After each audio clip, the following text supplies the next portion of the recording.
dije la vez pasada de los segmentos medulares en relación al cuerpo vertebral. Para que modifiquen ahí lo que les dije la clase pasada. A nivel de la columna cervical, se le va a sumar +1.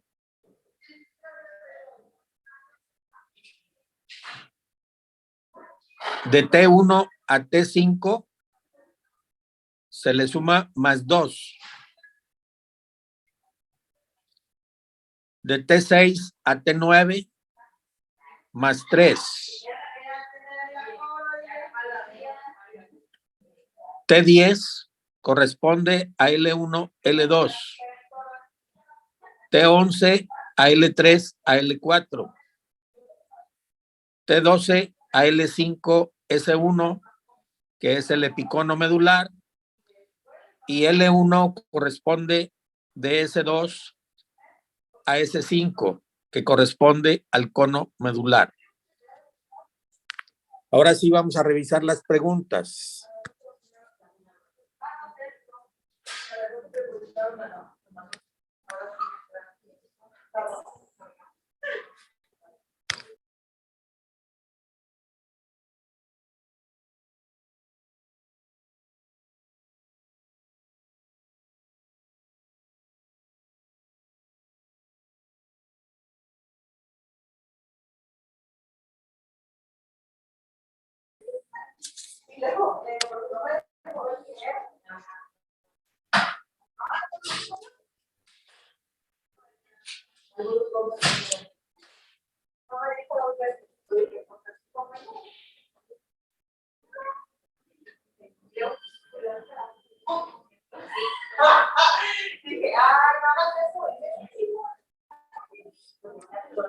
Entonces modifiquen las preguntas de las respuestas de las preguntas en relación a los segmentos medulares.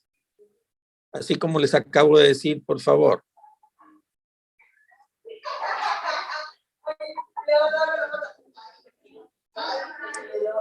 ¿Y sería la única modificación, doctor, o la otra está bien?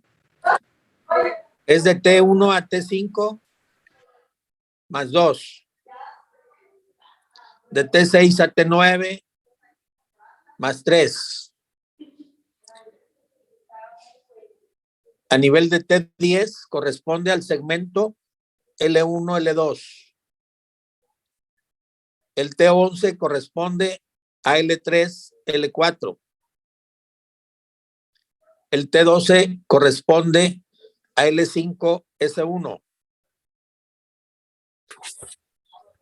Y L1 corresponde al segmento S2, S3, S4 y S5.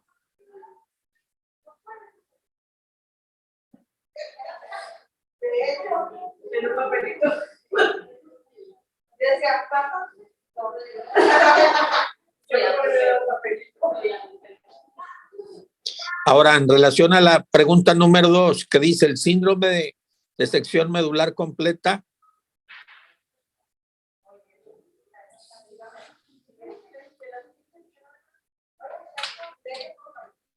va a haber anestesia a todo tipo de sensibilidad por debajo de la lesión. Va a haber una parálisis por debajo de la lesión y va a haber una alteración de esfínter por debajo de la lesión. En el síndrome espinal anterior hay una parálisis por debajo de la lesión y pérdida de sensibilidad al dolor, pero va a estar preservada el tacto y la propiocepción. En el síndrome centromedular,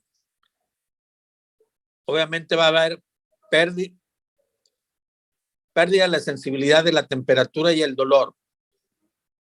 Hay preservación del tacto y la propiocepción. No es sección, es cepción. Es con P. Propiocepción. Y una paraparesia con neurona motora superior. En el síndrome de Brown-Séquard o hemisección medular, esta hemisección es del lado derecho o del lado izquierdo. Cuando está la lesión izquierda, por ejemplo, por debajo de la lesión hay pérdida de la propiocepción, ya no hay una parálisis, y del lado contrario a la lesión también hay una disminución de la fuerza muscular y hay pérdida de la sensibilidad al dolor y a la temperatura. En el síndrome del cono medular vamos a tener pérdida de la sensibilidad en forma de silla de montar y alteración de esfínteres. No hay afección motora. Y en el síndrome de la cola de caballo vamos a tener alteración de la sensibilidad en silla de montar y paraparesia o paraplegia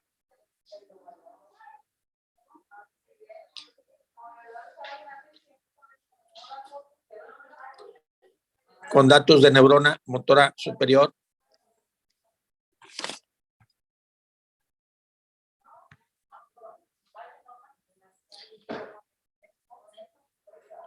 Y alteración de los esfínteres. Agréguele ahí alteración de los esfínteres.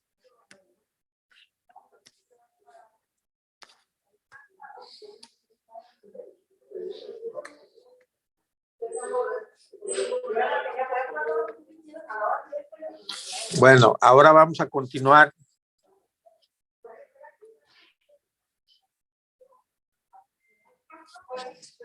con lo que es las características para que las pongan en las preguntas. ¿Cuáles son?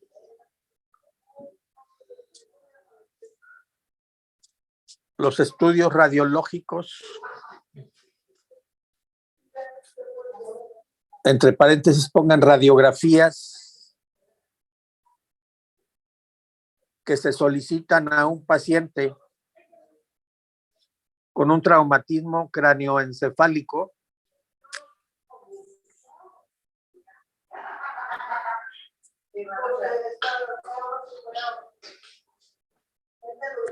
la que sigue. ¿Qué radiografías se solicitan a un paciente que no haya tenido traumatismo cráneoencefálico y que refiera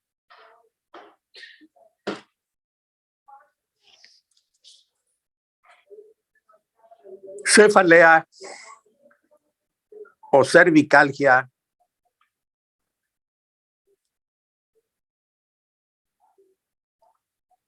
número que sigue? ¿Qué radiografías lumbares se solicitan a un paciente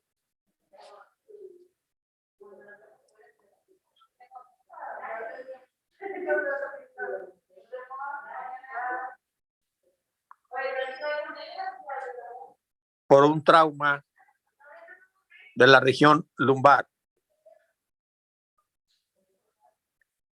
La siguiente.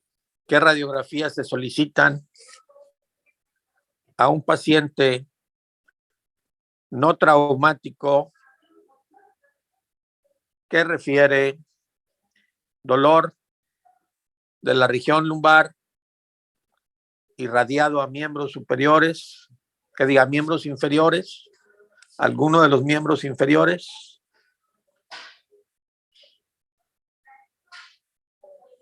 Y disminución de la fuerza muscular.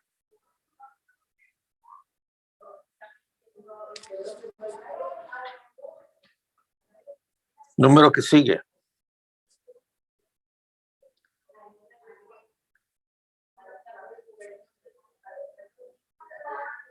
¿Cuáles son las características del TAC cerebral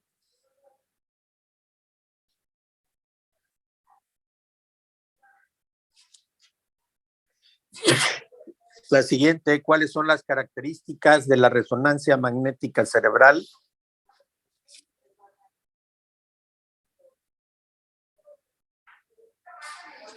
La siguiente, ¿cuáles son las características del electroencefalograma? ¿Y cuáles son sus indicaciones?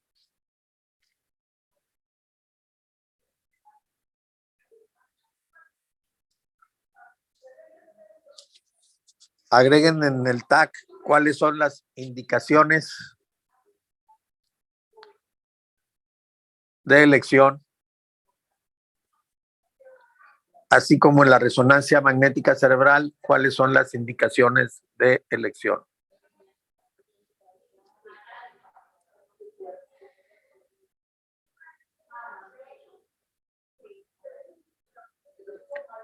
La siguiente, ¿cuáles son las 5 afecciones neurológicas de los nervios espinales o periféricos?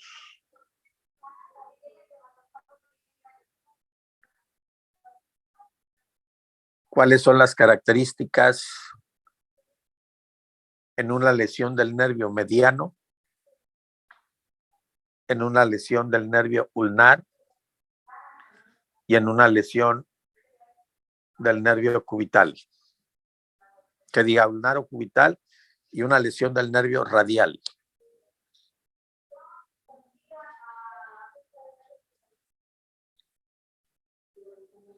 La siguiente, mencione los diversos tipos de marcha que existen y en dónde se presenta cada una de ellas. Y en dónde se presenta cada una de ellas. Y eso sería todo el día de hoy. Nos vemos mañana para continuar con las preguntas, para hacer la revisión. Tengan buenas tardes. Gracias, Gracias, doctor.